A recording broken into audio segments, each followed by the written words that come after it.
everyone, welcome back to Pill Talk. Today we'll be discussing a very critical topic in cardiovascular health, that is angina pectoris. We'll explore what it means, the different types, and how it is treated with various medications. Let's move on to introduction. First of all, ischemic heart disease is one of the most common cardiovascular disease in developed countries. Angina pectoris उनमें से एक है.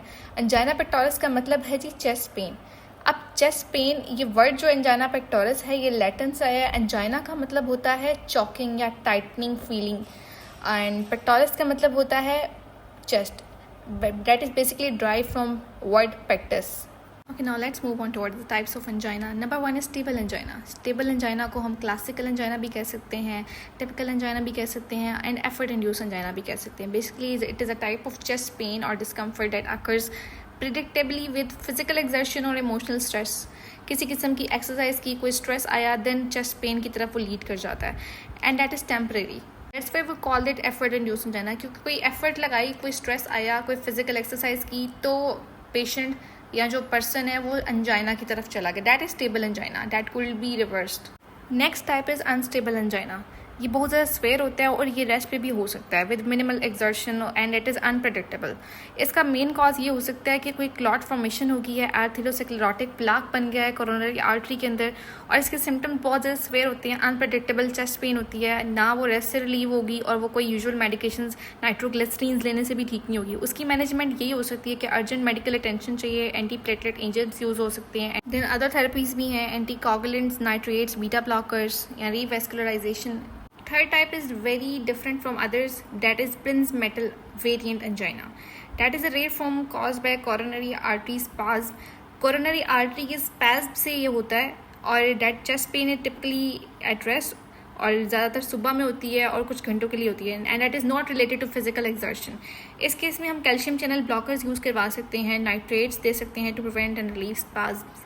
इसको हम वेजोस्पास्टिक angina भी कहते हैं. Next type is acute coronary syndrome, और ये एक वाइड टर्म है. इसके अंदर अनस्टेबल एंजाइना भी हम क्लासीफाई कर सकते हैं. इसके अंदर हम दो तरह के फर्दर मायोकार्डियल इन्फेक्शंस को भी क्लासीफाई कर सकते हैं. Myocardial infection also leads towards angina.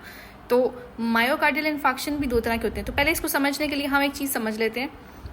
एक होता है non ST elevation myocardial infection, and दूसरा होता है ST elevation myocardial infection.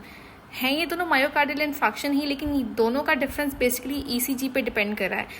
ECG के अंदर अगर एसटी सेगमेंट की एलिवेशन हुई होगी तो वो हमारा एसटी एलिवेशन मायोकार्डियल इन्फेक्शन हो जाएगा, और दूसरा वाला वो जिसमें एसटी एलिवेशन नहीं हुई होगी वो non ST elevation myocardial infection होगा. अब हैं दोनों मायोकार्डियल इन्फेक्शन ही, लेकिन ये एक्यूट कोरोनरी सिंड्रोम के अंदर आते हैं. बाज़ ऐसा होता है, ऐसे टाइप का heart attack that doesn't cause major changes on electrocardiogram but shows elevated cardiac biomarkers, तो हम उसको कहते हैं जी non ST elevation myocardial infection. इस तरह का इन्फेक्शन भी एंजाइना की तरफ लीड कर जाता है, और इसकी मैनेजमेंट कुछ ऐसे ही है कि एंटी प्लेटलेट्स देने पड़ेंगे, एंटी कोगुलेंट्स वगैरह. ऑफन इन्वेसिव प्रोसीजर्स भी यूज़ करने पड़ जाती हैं, जैसे कि एंजियोग्राफी या revascularisation. Same goes with the case ST elevation myocardial infection. तो अगर एक्यूट कोरोनरी सिंड्रोम पे बात आती है तो हम कह सकते हैं कि ये रेंज ऑफ कंडीशंस इसके अंदर आ जाती हैं associated with sudden reduce blood flow to the heart, and it includes unstable angina, number 1. Number 2, non ST elevation myocardial infection, and number 3 is ST elevation myocardial infection. Next एक figure के through हम समझ लेते हैं कि किस तरह से आपस में अंजाइना की टाइप्स डिफर कर रही हैं. नॉर्मल कोरोनरी आर्टरी बिल्कुल नॉर्मल सी है, प्यारी सी है. उसके अलावा जो अनस्टेबल एंजाइना के अंदर आप आर्टरी के अंदर देख सकते हो कि एथेरोस्क्लेरोसिस भी हुआ हुआ है with blood clot, end variant angina के अंदर कोरोनरी स्पैज्म हुआ हुआ है आर्टरी का, और स्टेबल एंजाइना के अंदर सिंपल एथेरोस्क्लेरोसिस हुई हुई है. Next are the treatment strategies. अब हमें ये तो समझ आ गया कि ब्लड जो है वो कोरोनरी आर्टरी के थ्रू मायोसाइट्स को कम जा रहा है, जिसकी वजह से वहाँ पर सेल्स की डेथ हो रही है और पेन क्रिएट हो रही है. तो उस पेन को ख़त्म करने के लिए या हम एंजाइना को ट्रीट करने के लिए पहली हमारी स्ट्रैटेजी ये हो सकती है कि हम मायोकार्डियल ऑक्सीजन रिक्वायरमेंट किसी तरह से कम कर दें. हम ऐसा कर सकते हैं कि जितना ब्लड आ रहा है हम उसी में किसी तरह से मायोसाइट्स का गुजारा करवाने की कोशिश करें. दूसरी स्ट्रैटेजी ये हो सकती है कि हम ऑक्सीजन की डिलीवरी को बढ़ा दें. चलिए, अगर गुजारा नहीं हो पा रहा तो चलो ऑक्सीजन की डिलीवरी को किसी तरह से बढ़ाएं. अब बढ़ा कैसे सकते हैं? हम कोरोनरी आर्टरी को किसी तरह से डायलेट करवा सकते हैं, या किसी और भी तरीके से हम किसी भी तरह करके ऑक्सीजन की डिलीवरी को. तो दो टारगेट जो हमारे ट्रीटमेंट स्ट्रैटेजीज कह सकते हैं, या हमारे टारगेट क्या हो सकते हैं एंजाइना के अंदर, वो ये दो हो सकते हैं. एंटी एंजाइनल ड्रग्स के अंदर 4 क्लासेस आ जाती हैं further. Number 1 are beta blockers. Beta blockers भी हम सिलेक्टिव यूज़ करते हैं, नॉट नॉन सिलेक्टिव वाले. बीटा ब्लॉकर्स में एटिनोलोल हैं, बिसोप्रोलोल हैं, मिटोप्रोलोल हैं, प्रोप्रानोलोल वगैरह. कैल्शियम चैनल ब्लॉकर्स हो गए amlodipine, felodipine, nifedipine. These are non dihydropyridines and diltiazem and verapamils are dihydropyridines.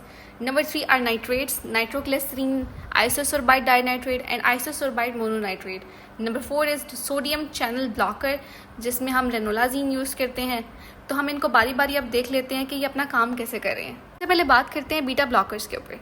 Beta blockers क्या करते हैं, वो मायोकार्डियल ऑक्सीजन डिमांड को कम कर देते हैं. कैसे? वो बीटा 1 रिसेप्टर्स को जाके ब्लॉक करते हैं. उससे क्या होता है, हार्ट रेट कम हो जाता है, कॉन्ट्रैक्टिलिटी कम हो जाती है, कार्डियक आउटपुट भी कम हो जाता है और ब्लड प्रेशर भी कम हो जाता है. अल्टीमेटली जो हार्ट के सेल्स के ऊपर एक वर्कलोड होता है वो कम हो रहा है. जब वर्कलोड कम हो जाएगा तो अल्टीमेटली जितना भी ब्लड कोरोनरी आर्टरी के थ्रू आ रहा है उनकी न्यूट्रिशनल रिक्वायरमेंट किसी हद तक पूरी होने लग जाएगी. तो हार्ट के जो सेल्स हैं वो मायोकार्डियल इन्फाक्शन की तरफ नहीं जाएंगे. पर एक और कंडीशन आ जाती है कि beta blockers specially non selective वाले वो वेजोस्पास्टिक एंजाइना में हम यूज़ नहीं करवा सकते. उसकी रीज़न ये है क्योंकि वेजोस्पास्टिक एंजाइना में ऑलरेडी कोरोनरी आर्टरी जो है वो कंस्ट्रक्ट की हुई है और हमें वेजोडाइलेशन चाहिए. अगर हम नॉन सेलेक्टिव वाले दे देंगे तो बीटा 1 के साथ साथ बीटा 2 रिसेप्टर भी ब्लॉक हो जाएगा. अब बीटा 2 रिसेप्टर क्या करता है, वो वेजोडाइलेशन करवाता है. हमें चाहिए वेजोडाइलेशन और उल्टा हम उसकी वेजो कंस्ट्रक्शन जो है वो मज़ीद प्रमोट कर देंगे. So that's why they are not recommended for vasospastic angina non selective वाले बीटा ब्लॉकर्स. अब बात करते हैं कैल्शियम चैनल ब्लॉकर्स की. कैल्शियम चैनल ब्लॉकर्स क्या करते हैं, वो वेजोडाइलेटर्स के तौर पे एक्ट करते हैं. वेजोडाइलेटर्स के तौर पे एक्ट करने की वजह से जो वेसल्स के अंदर एक रेजिस्टेंस होती है थोड़ी सी, वो कम हो जाती है. अब हार्ट को जिस रेजिस्टेंस के अगेंस्ट पंप करना पड़ता था उसको एक वर्कलोड लगाना पड़ता था, अपना काम करना पड़ता था कि इतनी ज़्यादा रेजिस्टेंस आ रही है ब्लड पंप करने में. जब वो आर्टरीज ही डायलेट हो जाएंगी तो हार्ट को थोड़ा सा काम कम करना पड़ेगा. मतलब उसके ऊपर जो एक स्ट्रेस था वो स्ट्रेस का लेवल थोड़ा कम हो जाएगा. इसी तरह जब स्ट्रेस का लेवल हार्ट का कम हो गया, उसका वर्कलोड थोड़ा कम हो गया, उसकी अल्टीमेटली ऑक्सीजन की जो डिमांड है वो खुद ब खुद ही कम हो जाएगी. तो इस तरह से कैल्शियम चैनल ब्लॉकर्स काम करते हैं. कैल्शियम चैनल ब्लॉकर्स क्या करते हैं, वो मायोकार्डियल ऑक्सीजन कंजप्शन को रिड्यूस कर देते हैं. So their efficacy in vasospastic angina is due to the relaxation of coronary arteries. Next is number 3 पे ऑर्गेनिक नाइट्रेट्स. ऑर्गेनिक नाइट्रेट्स में हमने अभी देखा नाइट्रोग्लिसरीन्स हैं एंड इसके बाद आइसोसोर्बाइड डाइनाइट्रेट है, आइसोसोर्बाइड मोनोनाइट्रेट्स हैं. जब ही नाइट्रेट्स को एडमिनिस्टर किया जाता है तो वो बॉडी में जाके नाइट्राइट्स में कन्वर्ट हो जाते हैं. हम इसका मैकेनिज्म ऑफ एक्शन समझ लगे. जब वो नाइट्राइट्स में कन्वर्ट हो जाते हैं तो नेक्स्ट उनका कन्वर्शन हो जाता है नाइट्रिक ऑक्साइड में and nitric oxide will increase the formation of cyclic GMP. जब साइक्लिक जीएमपी बढ़ जाता है तो उससे डीफॉस्फोरिलेशन हो जाती है मायोसिन लाइट चेन की. अब अगर आपको याद हो कि ये मसल कंट्रैक्शन के अंदर किस तरह से रोल प्ले कर रहे होते थे, उसके बाद क्या होता है, वेस्कुलर स्मूथ मसल रिलैक्सेशन हो जाती है. अब जब वेसल्स रिलैक्स हो जाती हैं अल्टीमेटली हमारी कोरोनरी आर्टरी भी जो है वो भी रिलैक्स हो जाएगी. अब बात कर लेते हैं सोडियम चैनल ब्लॉकर्स के बारे में. सोडियम चैनल ब्लॉकर्स पे बात करने से पहले हम ये समझ लेते हैं कि सोडियम चैनल बेसिकली लगा कहाँ हुआ है और हम किसको ब्लॉक करने की बात करें. जैसे मसल्स के ऊपर इलेक्ट्रिकल एक्टिविटी होती है, सेम इसी तरह से हार्ट के सेल्स के ऊपर भी इलेक्ट्रिकल एक्टिविटी होती है. अब हार्ट के सेल्स की लास्ट फेज़ है इलेक्ट्रिकल एक्टिविटी की, जिसको हम late phase of sodium current भी कहते हैं या लेट INA भी कहते हैं. होता क्या है इस सबसे लास्ट फेज़ में, होता क्या है, हार्ट के सेल्स के ऊपर एक चैनल लगा हुआ है जिसको हम कहते हैं सोडियम चैनल. उस चैनल के थ्रू सोडियम अंदर आता है सेल के अंदर. जब वो अंदर आ जाता है तो वो एक एक्सचेंजर भी उसी सेल के साइड पे कहीं लगा हुआ है. उस एक्सचेंजर का नाम है सोडियम कैल्शियम एक्सचेंजर.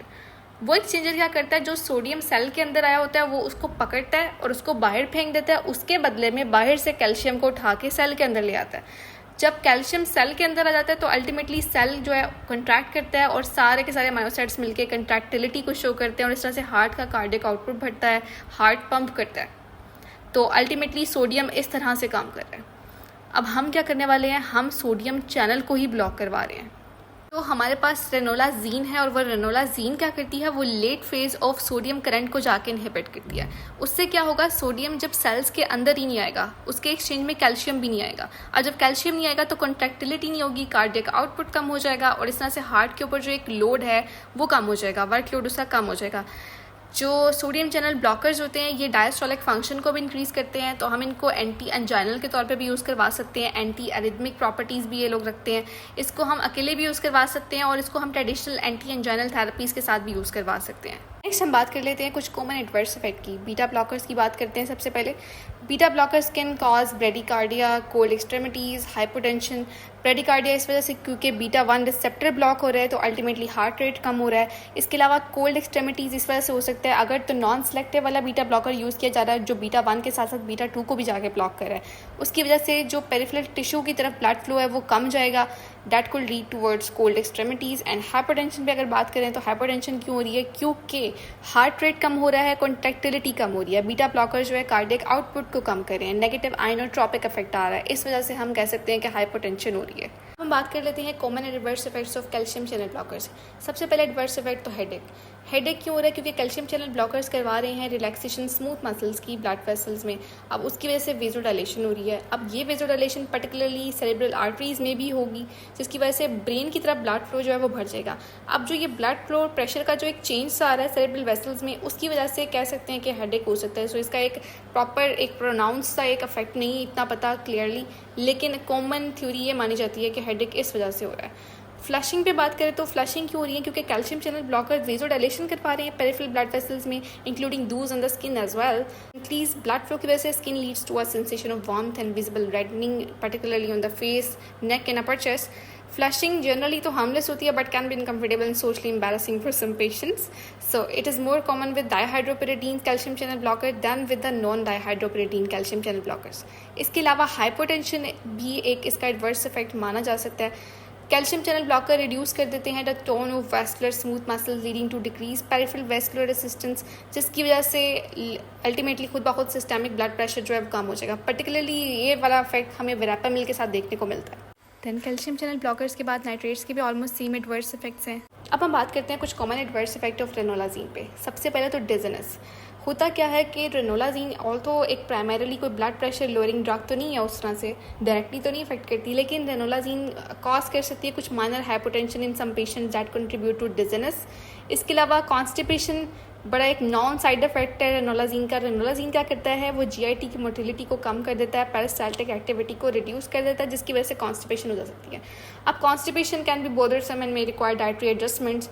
आप फ्लूइड इंटेक ज़्यादा कर दो या लेग्जेटिव्स को यूज़ करवा दो पेशेंट को, हाई फाइबर डाइट देनी शुरू कर दो, हाइड्रेटेड रखो ताकि ये साइड इफेक्ट जो है वो एलिवेट हो सके। इसके अलावा क्यूटी प्रोलॉन्गेशन एक साइड इफेक्ट हो सकता है। रेनोलाजीन क्या करता है? वो कार्डिक आयन चैनल्स को अफेक्ट कर रहा होता है, particularly Dooj involve in the repolarisation phase of the cardiac action potential. अब जब लेट सोडियम करंट इनहिबिट हो जाता है तो रेनोलाजीन क्या करता है? वो क्यूटी इंटरवल को प्रोलॉन्ग कर देता है। ईसीजी के ऊपर क्यूटी इंटरवल प्रोलॉन्ग हो जाता है क्योंकि सोडियम चैनल ब्लॉक हुआ हुआ है। अब prolongation of the QT interval can increase the risk of potentially serious अरिथमियाज। तो अंजाइना को समझना और उसके ट्रीटमेंट ऑप्शंस को समझना बहुत क्रूशियल होता है for managing this condition effectively. So always consult with health care providers for personalised advice and treatment plans. Thanks for watching. If you found this video helpful, please like, share and subscribe to Pill Talk for more informative content. See you next time.